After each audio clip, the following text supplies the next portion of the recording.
Olá, meu nome é Arnaldo, eu sou arquiteto, professor no curso de Arquitetura e Engenharia Civil da Faculdade Santa Rita, em FASAR, em Conselheiro Lafayette, e hoje eu estou aqui para falar um pouquinho aí sobre o nosso programa Revit, né, que trabalha dentro da plataforma do conceito aí de BIM, né. O BIM, gente, que é Building Information Modeling, que em português pode ser traduzido aí para modelo de informação da construção. Ele não se trata de um software específico, sim de um conceito de virtualização, né, de modelagem e gerenciamento das atividades inerentes ao projeto e construção de obras de arquitetura e engenharia, né. Então, gente, nesse conceito, nesse novo conceito, nós vamos, quando a gente vai trabalhando, a gente trabalha de uma forma que é muito mais próxima da obra real, né? Então, nós vamos ver nas próximas aulas que a gente cria a nossa fundação, né? A nossa laje. A gente não vai criando por linhas, como no CAD a gente fazia anteriormente, né? Então, eu vou criando paredes, né? Então, no final das contas, ele vai gerando, eu vou criando 2D e ele vai gerando para mim já um modelo em 3D, né? Então, no caso aí, a representação dele, né, a representação planificada, que a gente chega lá no final, que é as plotagens de planta, de corte, fachada, na verdade é só para um fim de representação mesmo, né? Ele deixa de ser um meio de desenvolvimento de projeto, como era no AutoCAD, né, que a gente tem trabalhando em 2D, né, criando 2D e fazendo os cortes, aí, fachadas, tudo em duas dimensões. Tá?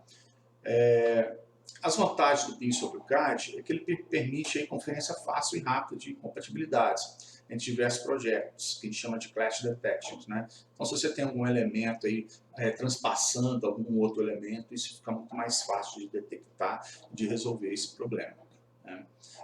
Permite visualizações mais precoces, desde o início da concepção e apuráveis do projeto, né? Então, a gente tem aí como eu falei, a gente está trabalhando em 2D, ele vai já gerando o 3D automaticamente. Então, a gente tem uma visualização aí desde o início do processo e mais objetiva, mais acurada aí. Também realiza o orçamento desde os primeiros estudos, né, que ele vai gerando também automaticamente tabelas, né, então tabelas que vão gerar lá, vão dizer quanto que eu tenho, quanto que foi gasto de alvenaria, de concreto, de vidro, né? Então, com essas janelas, com essas tabelas que ele vai gerando, a gente tem uma melhor forma de fazer os primeiros estudos de orçamentos, né? A plataforma BIM propicia melhor entendimento e mais alto nível de visualização dos projetos executivos, quantitativos mais ágeis e precisos, resultando em concorrências mais seguras e obras mais bem planejadas. A gente tem uma noção aí da importância de planejamento no processo de construção atual, gente. No projeto BIM se traduz, que a gente no projeto BIM se traduz em maior planejamento, nós temos aí o resultado de obras com menos desperdício e menos custo. A gente tem uma ideia de como é que a gente trabalha, né? O tempo que a gente leva aí no projeto no Japão será de 67%. E a obra ela é feita em 33% aí, no processo total aí do planejamento de projeto e obra. Nos Estados Unidos é de 60% de projeto, obra 40%, e no Brasil aqui é o contrário. A gente trabalha menos com projeto, a gente fica com muito mais tempo em obras aí, né? A gente vê aí os nossos canteiros, como eles precisam ser melhorados aí, para a gente ter um desperdício melhor, né? Com um planejamento bem melhor. Então, lá no desperdício, gente, no Japão nós temos apenas 10% de desperdício de uma obra, né? Nos Estados Unidos chega a 15%. No Brasil chega aos absurdos 30%, ou seja, 30% que você constrói, que você está tendo, vai aí no final para o lixo, né? Então, nossas considerações iniciais, aí, vamos falar um pouquinho sobre os elementos, né, as barras, como é que funciona, qual é o funcionamento do software. Então, antes de conhecer a interface, né, e os recursos do Revit, é necessário compreender alguns termos que serão mencionados no decorrer da apostila, no decorrer do curso. Tá? Então, como família e família paramétrica. Né? Para compreender melhor o termo família, é preciso entender o Revit divide seus objetos em duas categorias principais. Então, a gente tem objetos de modelo né, que são paredes, piso, portas, né, componentes, tá? E objetos de anotação, que é cota, texto, tag, né, e etc. Então, os objetos de modelo são elementos que serão vistos em qualquer vista, né? E os objetos de anotação serão vistos apenas na vista onde foram inseridos, né? Então, se eu estou trabalhando aí eu tenho uma parede, eu estou vendo ela em corte, estou vendo ela em planta, estou vendo em 3D, né? Só que quando eu faço anotação, que eu vou cotar alguma planta, né, eu vou ver só as cotas só nessa planta, tá? Eu não vou ver ela em 3D, ou em corte, né, em outra vista, não. Então, os objetos de modelo eles são subdivididos em 4 categorias, tá? São elementos definidos pelo próprio software, como, por exemplo, categoria Door, categoria Wall, categoria Window, categoria Dimension.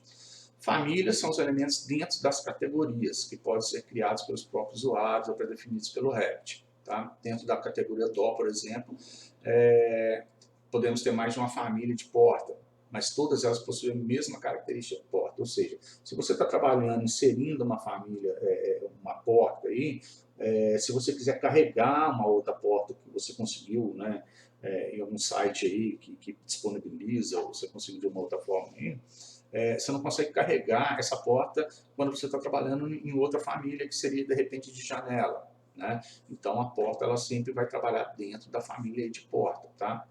Então, os tipos que determinam elementos da mesma família, porém, com parâmetros diferenciados.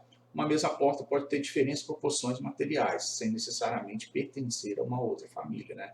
Então, e também temos as instâncias, que são os elementos inseridos nos projetos aí.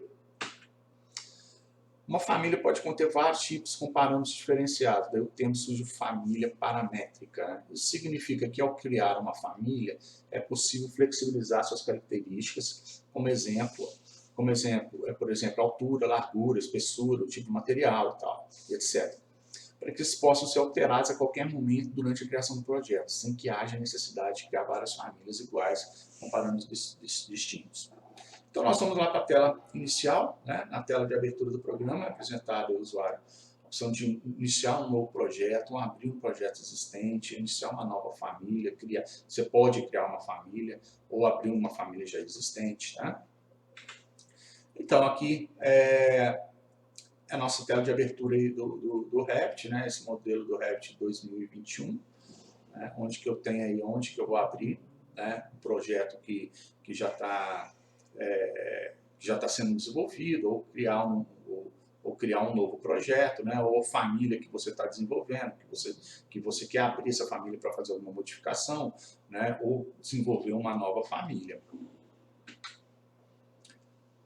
Nós temos aqui as barras, né? Então, a barra de propriedade, né? Que a gente vai ver durante o nosso curso. Navegador de projeto, aqui se diz tudo sobre a relação do objeto que você está trabalhando, né? Então, as propriedades de cada objeto. Se você clica numa parede, vai aparecer aqui as propriedades dessa parede, o tipo, material dela, qual é a altura, qual é a largura, a área dela, o deslocamento dela, onde que ela está começando, se está começando no subsolo indo até o térreo, se ela está começando no térreo indo até o segundo pavimento, tá?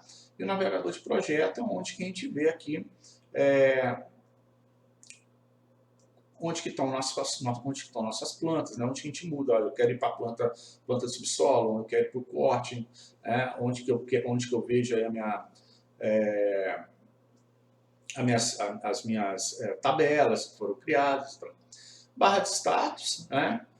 Controle de vistas, tá? Aqui a gente tem alguns controles de vistas aí que mostram como que a gente quer ver um objeto, a gente vai ver ele sombreado, se a gente vai ver ele com linha oculta, né? Se a gente vai ver ele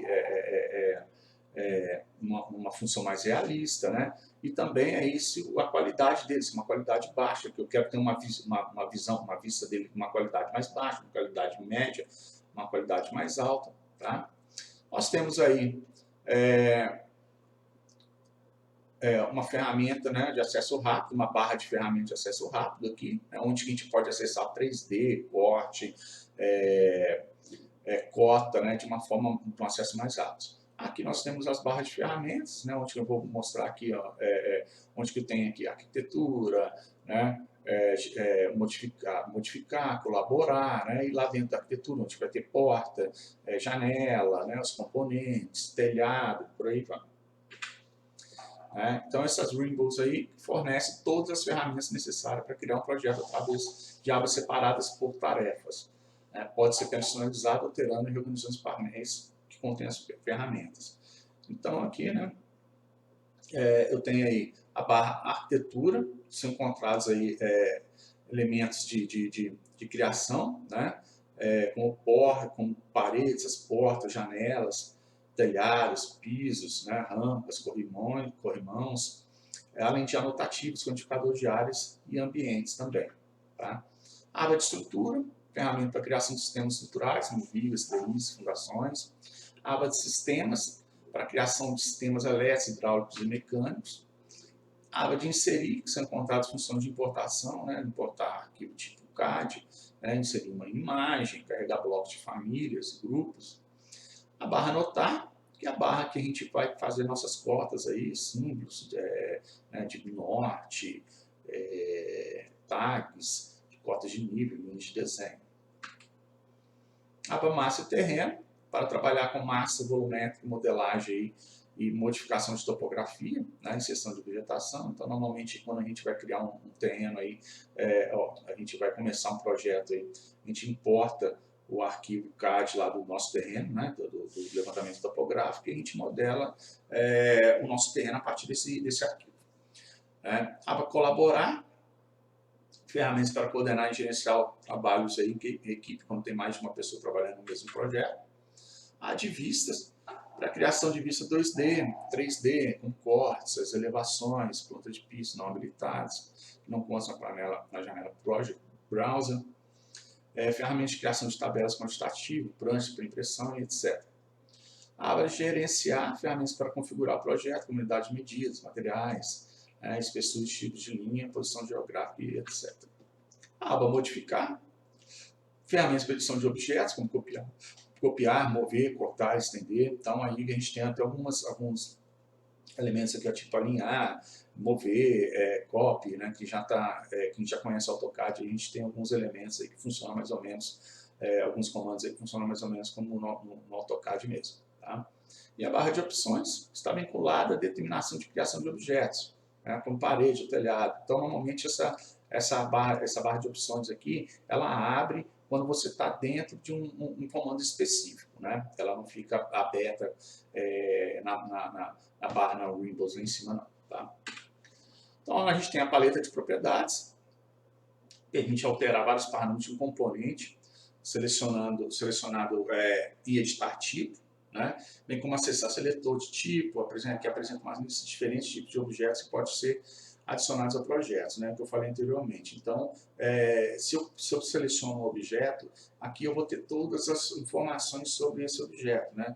Então, onde que ele está começando, você está começando, né, no nível 0 aqui, essa base, ele realmente está, né, imagina uma parede, se ela está no 0 na laje de radier, se ela está no 0 encostada na parede, ou se ela está um pouco para baixo e tal.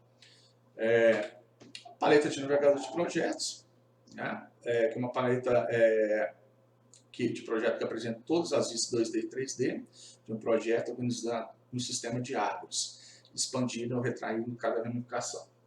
Exibe pranchas criadas, né? Tabelas quantitativas, famílias carregadas, projetos e grupos existentes. Então, tudo que eu preciso saber onde está meu primeiro pavimento, minha fundação, né? Se eu tenho planta de forro, se eu tenho pistas aí de estrutura, então vai tudo estar nessa paleta aí de navegador de projetos. Barra de controle de vista, né, que eu falei anteriormente aí.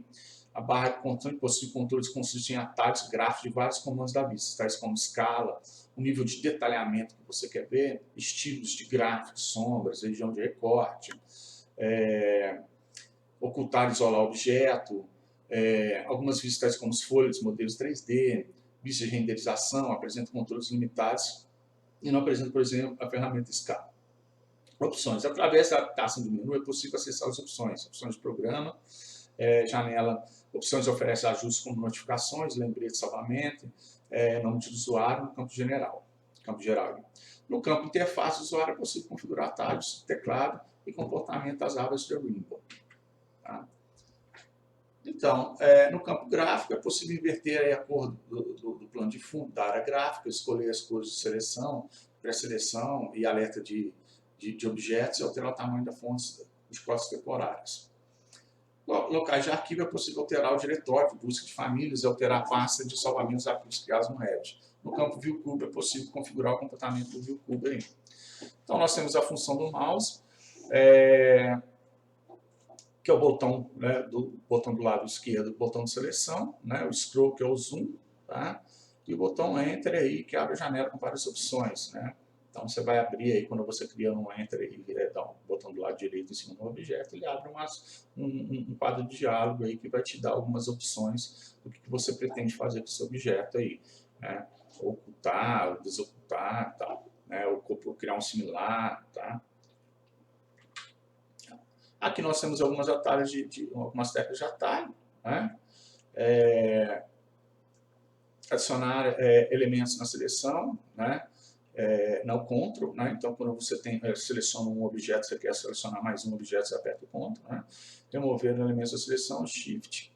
Manipular a pré-seleção, né? No Tab, quando você tem vários objetos, você quer colocar um objeto que está por baixo dele, você quer selecionar um objeto que está por baixo de um outro objeto, você seleciona o Tab, tá? E temos aí desliga o snap do objeto, SO, intersection, SI, endpoint, SE, midpoint, SM, center, SC, nearest, SN, perpendicular, SP, tangente, ST, quadrante, SQ, points, SX e close, SD. Então, gente, eu particularmente uso pouco, né? A gente aprende no AutoCAD, aí a gente trabalha com as teclas de atalho, né? Fica muito mais ágil o processo, né, para trabalhar com o AutoCAD. No Revit, tem poucas coisas que eu uso como atalho, principalmente você criar uma parede, né?